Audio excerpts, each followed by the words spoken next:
I was going to ask you about Recao too. I don't know if you want to briefly talk about that. Also, Brandon wrote an awesome monograph for HerbRally. You could go to herbrally.com/monographs/Recao. That's Recao. But I don't know if you want to touch on Recao for a little bit and your love of that plant. Yeah, totally.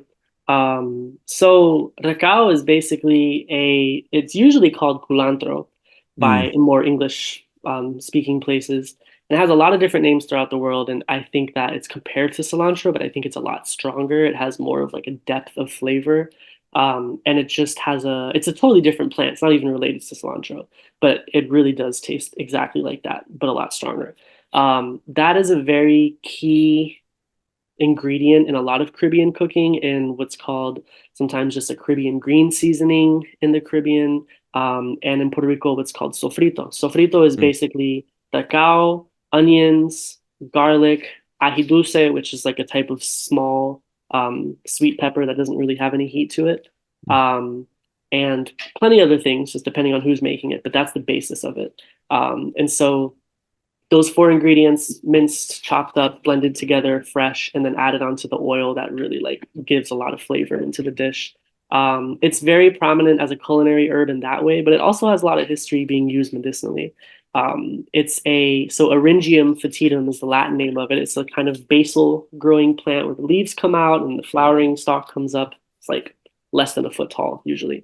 mm. And aside from the aromatics that, in the herbal sense, we can consider that it's a nice carminative, it's good for digestion, like a lot of the aromatic herbs that places cook with around the world. Aside from those things, the root is, in my opinion, like a relatively powerful, like antispasmodic. Mm. In some countries, it's also called fitweed, and in the sense of using it for fits, which could be spasms. It could be kids that have stomach upset or kind of fussy and can't go to sleep. So the roots I've used before as a nervine, not in the sense that I would use it like milky oats or Mm. skullcap or something like that, but I might add it into a blend where maybe someone holds a lot of like anxiety in their stomach. Someone has to like go to the bathroom all the time and has their mind racing, and that sort of connection there.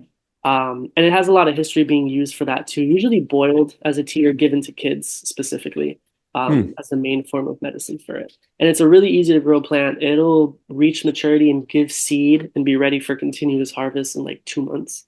And so, in the beginning of starting the project, that was one of the biggest things that I was really growing a lot of that you can get at grocery stores, but at least in the South, and it depends Mm. on where you are, but they're not always really fresh. They don't always have a lot of flavor to them.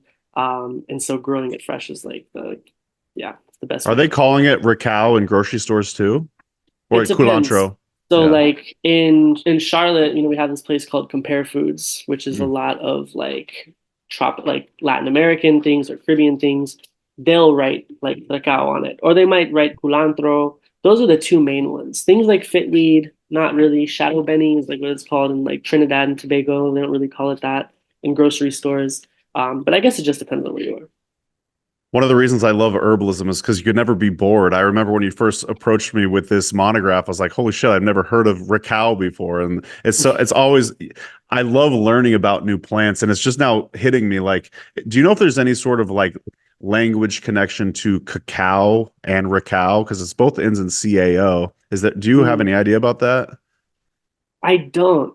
Okay. It would be interesting to see because I think that things like CAO Hmm. or GUA or some of these different Right. linguistic parts, especially within the Americas and different cultures, has a background or a specific like origin.